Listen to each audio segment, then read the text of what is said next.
मैं समझता हूं कि अगर 9 मई के जो मुजरिम हैं उनको अगर अदालतें कड़ी सजाएं वक्त पर दे देती तो आज हमें ये दिन न देखना पड़ता। सियासत में फितने और तखरीबकारी की कोई गुंजाइश नहीं। फितने और जत्थेबंदी का खात्मा करना होगा। 9 मई के मुल्ज़िमान को करार वाक़ई सजा दी जाती तो फिर हम ये दिन आज नहीं देख रहे होते। वज़ीर आज़म शहबाज शरीफ ने वाज़े कर दिया। वफाकी काबीना के इजलास से खिताब में कहा कि फसादियों को मुल्क की तरक्की हजम नहीं हो रही। बाहिमी मुशावरत से सख्त फैसले करना पड़ेंगे। मुल्क को खुशहाल बनाना है या फिर आए रोज धरनों का सामना करें। आर्मी चीफ ने इस्लामाबाद में लश्कर से निमटने के लिए भरपूर ताउन फराहम किया। खैबर पख्तूनख्वा इस वक्त दहशतगर्दी की लपेट में है। पारा चनार कुर्रम में हालात कशीदा हैं। खैबर पख्तूनख्वा हुकूमत अपनी तमाम तर तवज्जो वहां पर लगाए।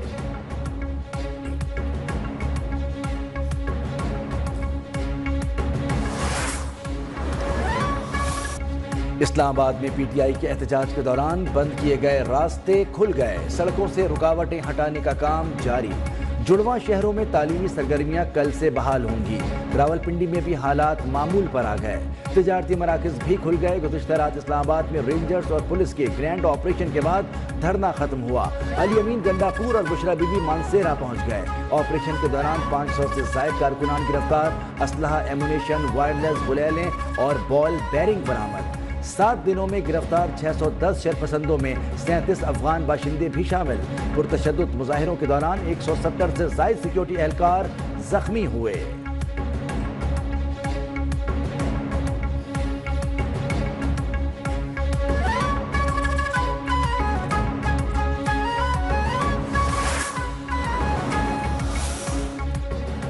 इस्लामाबाद में ऑपरेशन के दौरान मुजाहिरीन की अमवात की खबरें झूठी करार। सिक्योरिटी ज़राए के मुताबिक अपनी नाकामियों और कोताहियों को छुपाने के लिए ये सब किया जा रहा है। ऑपरेशन में किसी किस्म के आतिशी असलहे का इस्तेमाल नहीं किया गया।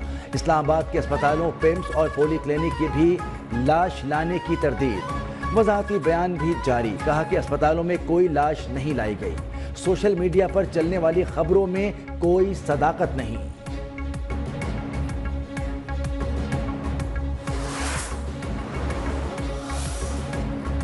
एहतजाज की आड़ में दहशतगर्दी नहीं करने देंगे। पॉलिसी बना रहे हैं कि अब बाहर के लोगों को बगैर सिक्योरिटी क्लियरेंस यहां रहने की इजाजत नहीं होगी। चीफ कमिश्नर इस्लामाबाद और आईजी ने वाज़ेह कर दिया। मोहम्मद अली रंधावा ने कहा कि रियासत के रिट को चैलेंज नहीं होने देंगे। मुजाहिरीन को संगजानी की पेशकश की गई लेकिन उन्होंने नहीं मानी। अली नासिर रिजवी बोले कि गुज़िश्ता रोज शरपसंदों के हमलों में 54 एहलकार जख्मी हुए। ये कैसा एहतजाज था जिसमें सीधी फायरिंग की गई।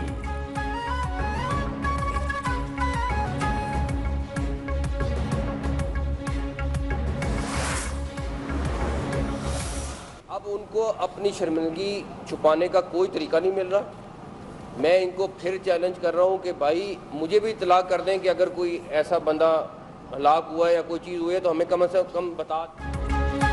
पीटीआई को शर्मिंदगी छुपाने का कोई तरीका नहीं मिल रहा। भागने के बाद लाशों का प्रोपेगेंडा किया जा रहा है। ये लोग कोई एक नाम बता दें। वज़ीर दाखिला मोहसिन नकवी का पीटीआई क़यादत के इल्ज़ामात पर पलट करवार। पीटीआई के खिलाफ तौहीन अदालत पर हाई कोर्ट जाने का भी ऐलान। फोर्सेस की फायरिंग से हलाक किसी एक कारकुन की लाश दिखाने का चैलेंज भी दे दिया। बोले गोली चल रही होती तो ये पूरी दुनिया में फैला देते। किसी को पत्थर लगा है तो मुझे भी लगा है। 1 जनवरी से अफगान शहरियों के इस्लामाबाद में क़याम के लिए इजाज़त ज़रूरी करार। वज़ीर दाखिला के पेम्स अस्पताल में ज़ेर इलाज मरीजों की अयादत। ज़ख्मी ASP मोहम्मद अलीम को फौरी लाहौर शिफ्ट करने की हिदायत।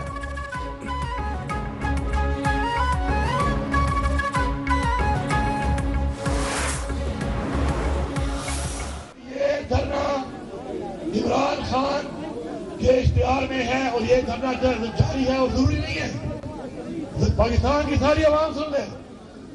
जरूरी नहीं है कि हर वक्त धरने के अंदर आवाम हो। वज़ीर आला खैबर पख्तूनख्वा अली अमीन गंडापुर का धरना जारी रखने का ऐलान। कहा कि जरूरी नहीं कि धरने में हर वक्त लोग मौजूद हों। ये एक तहरीक है जो बानी पीटीआई की कॉल तक जारी रहेगी।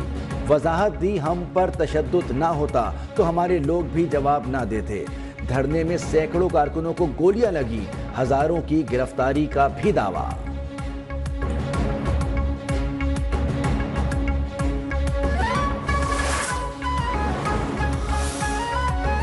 یہ فائنل نہیں، مس کال تھی۔ لیڈر کی رہائی کے لیے آنے والے جوتے کپڑے چھوڑ کر چلے گئے۔ کے پی حکومت کے جدید اسلحے سے لیس پولیس اہلکار احتجاج میں شامل تھے۔ وزیر اطلاعات عطا تارڑ کا دعویٰ، کہا یہ واحد سیاسی جماعت ہے جو لاشوں کی تلاش میں رہتی ہے۔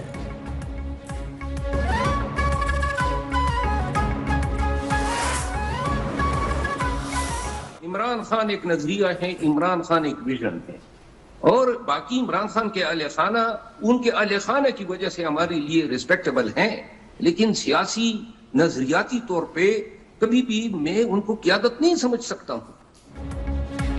بانی کے اہل خانہ قابل احترام، لیکن بانی پی ٹی آئی کے علاوہ کسی کو لبیک کہنے کو تیار نہیں ہوں۔ پی ٹی آئی رہنما شیر افضل مروت کی نیوز ون کے پروگرام نیا دور میں گفتگو، کہا کہ اسلام آباد میں تمام کارکنان نہتے تھے۔ الزام عائد کیا ہم پر شیلنگ اور فائرنگ کی گئی۔ بانی نے کہا تھا کہ جہاں پر قیادت کو سہولت ہو وہاں پر دھرنا دے دے۔ اسلام آباد میں پرتشدد واقعات کی مذمت کرتا ہوں۔ اگر حکومت کہے ہر صورت جیل میں رکھیں گے تو وہ کہیں ہر صورت جیل سے نکالیں گے تو انارکی پھیلے گی۔ سربراہ جے یو آئی مولانا فضل الرحمان کی میڈیا سے گفتگو، کہا کہ کے پی اور بلوچستان میں بدامنی ہے، صوبائی حکومتیں غیر سنجیدہ ہیں، سیاسی کارکن کے جذبات مخلصانہ ہوتے ہیں، قیادت کو انہیں لائن دینی چاہیے، کارکنوں کو وہ راستہ دینا چاہیے جو پرامن ہو، جس میں تشدد بھی نہ ہو۔ سوال کیا اتنے انتظامات کے باوجود پی ٹی آئی والے ڈی چوک کیسے پہنچے؟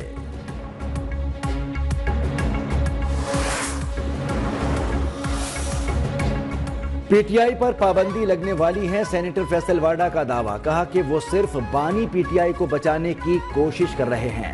پی ٹی آئی کی موجودہ لیڈرشپ منہ دکھانے کے قابل نہیں رہی۔ پی ٹی آئی سے 9 مئی کرانا گد کا کام تھا، اسی گد نے اقتدار میں فراگوگی سے کام کروائے۔ پی ٹی آئی لیڈرشپ کی بانی کو اندر رکھنے کی کوشش ہے۔